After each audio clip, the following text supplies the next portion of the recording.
ഒരു 7 വയസ്സ് 8 വയസ്സിലുള്ള സമയത്ത് എൻ്റെ തൊട്ടടുത്തുള്ള ഒരു ചെറിയ മുട്ടായി കട ഉണ്ടായിരുന്നു. ആ മുട്ടായി കടയിൽ നിന്ന് എൻ്റെ ഒരു അടുത്ത ബന്ധു ഓറഞ്ച് ഇല്ലി മാതിരിയുള്ള ഒരു മുട്ടായികൾ അദ്ദേഹം ഒരു കടലാസ് കിട്ടുകൊണ്ടിരിക്കുന്നുണ്ടായിരുന്നു. ഞാൻ അതിൽ നിന്ന് കുറച്ചു നേരം നോക്കി നിന്നു. അദ്ദേഹം എനിക്കൊന്ന് തരുമെന്ന് വിചാരിച്ച്. പക്ഷേ അദ്ദേഹം എന്നെ ദേഷ്യത്തോടെ നോക്കുന്നതാണ് കണ്ടത്. അപ്പം ഞാൻ അതിൽ നിന്ന് ഒരു മുട്ടായി അദ്ദേഹത്തിൻ്റെ സമ്മതമല്ലാതെ എടുത്ത് ആ സമയം തന്നെ അദ്ദേഹം എൻ്റെ ഈ ഒരു വിരല് പിടിച്ചൊടിച്ച് അത് തിരിച്ചു മേടിച്ചു. ഞാൻ ഒരുപാട് കരഞ്ഞ് അവിടെ നിന്ന് തേങ്ങിക്കരഞ്ഞു. ഒരു പാവപ്പെട്ട മനുഷ്യൻ്റെ നാട്ടിലെ ഒരു മനുഷ്യസ്നേഹി ഒരു പോങ്ങ മുട്ടായി ആ ഓറഞ്ചില്ലിൻ്റെ മുട്ടായിൻ്റെ കയ്യക്ക് 2 കയ്യക്കും തന്ന് എന്നെ അവിടുന്ന് സന്തോഷിപ്പിച്ചു. കാലങ്ങൾ ഇതേമാതിരി തിരിച്ചു വന്നു. 10-30 വർഷം ആയപ്പോൾ എൻ്റെ ജീവിതം ഒരുപാട് ഉയരത്തിലെത്തി.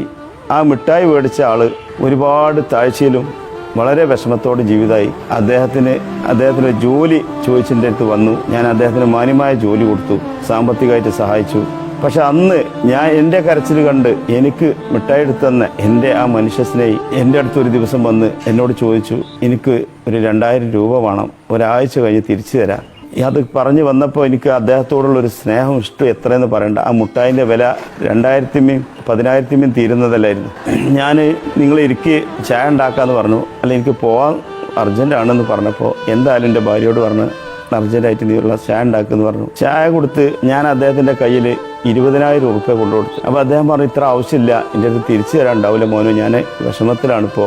ഞാൻ അദ്ദേഹത്തിനോട് പറഞ്ഞ്, ഈ കാശ് എനിക്ക് തിരിച്ചു തരാനുള്ളതല്ല, ഇത് ഞാനും നിങ്ങളും പാടൊരു കട ഉണ്ട്, ആ കട ഞാൻ വീട്ടിൽ തീരൂല. അന്നത്തെ ആ മിഠായിൻ്റെ വില 20,000 അല്ല 20 ലക്ഷം തന്നാലും തീരൂലേക്ക, മനസ്സിന്ന് പോവില്ല നിങ്ങൾ അന്ന് തന്ന ഒരു മിഠായിൻ്റെ സ്നേഹം. ആ പാവം മനുഷ്യൻ എന്നെ കൂട്ടിപ്പിടിച്ച് കരഞ്ഞു. നിങ്ങളൊക്കെയാണ് മനുഷ്യർ, നിങ്ങളൊക്കെയാണ് മനുഷ്യത്വം എന്നുള്ളത് മനസ്സിലായ ആൾ. വന്ന വഴി മറക്കാത്ത എൻ്റെ മക്കൾ ഒരുപാട് ഉയരത്തിലെത്തും. എത്ര ഒരു സ്നേഹമാണ് ആ സമയത്തും അദ്ദേഹം എനിക്ക് തന്നത്. രണ്ടാളും കണ്ണീരോടെയാണ് അങ്ങോട്ടും ഇങ്ങോട്ടും പിരിഞ്ഞത്. അപ്പോൾ നമുക്കൊക്കെ മനസ്സിലാക്കാം, കുഞ്ഞു മക്കളെ നമ്മൾ ആട്ടിവിടാനോ അവർക്ക് നൽകാതെ ഇരിക്കാനോ ചെയ്യരുത്. നാളെ അവന് ചിലപ്പം പടച്ചമ്പുരാന് ഒരുപാട് ഉന്നതിയിലെത്തിക്കും.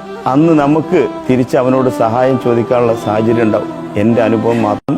ജാതി മതം പറയാൻ ഞങ്ങൾക്ക് അധികാരമില്ല. വിഷന്ന കാലത്ത് മേനമ്പാപ്പയും ജാനകിയമ്മയൊക്കെ ഒന്നും ഭക്ഷണം തന്നില്ല. ഉമ്മ സുഖമില്ലാതെ സീരിയസ് ആയി കിടന്നെന്ന് ആരും കൊണ്ടുപോകാൻ ഹോസ്പിറ്റലിലില്ലാതെ ഇനി കൊണ്ടുപോകേണ്ട, മരണം ഉറപ്പാന്ന് പറഞ്ഞപ്പോൾ അന്ന് മുകുന്ദേട്ടനും സുബ്രേട്ടനാണ് ചാക്കിൽ മുള കൊണ്ട് കെട്ടിയിട്ട് തിരൂര് ഹോസ്പിറ്റലിൽ ഉമ്മാനെ എത്തിച്ചത്.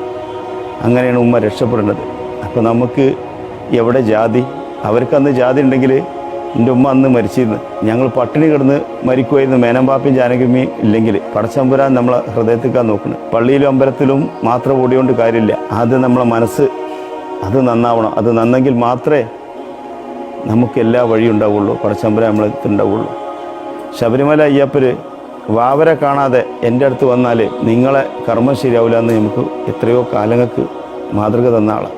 അങ്ങനെ ഓരോ മതത്തിലും മനുഷ്യനെ സ്നേഹിക്കാനും സഹായിക്കാനും പറയുന്നുണ്ട്. ആരെയും ആക്രമിക്കാനല്ല പറയുന്നുണ്ട്. ചില ആളുകൾ സമ്പത്ത് വരുമ്പോൾ അത് മറന്ന് ജീവിക്കും. ആ പൂത്തിരി കത്തുമ്പോൾ നല്ല പ്രകാശീകരം, പക്ഷെ ആ പൂത്തിരിക്ക് വലിയ ആയുസ്സുണ്ടാവില്ല.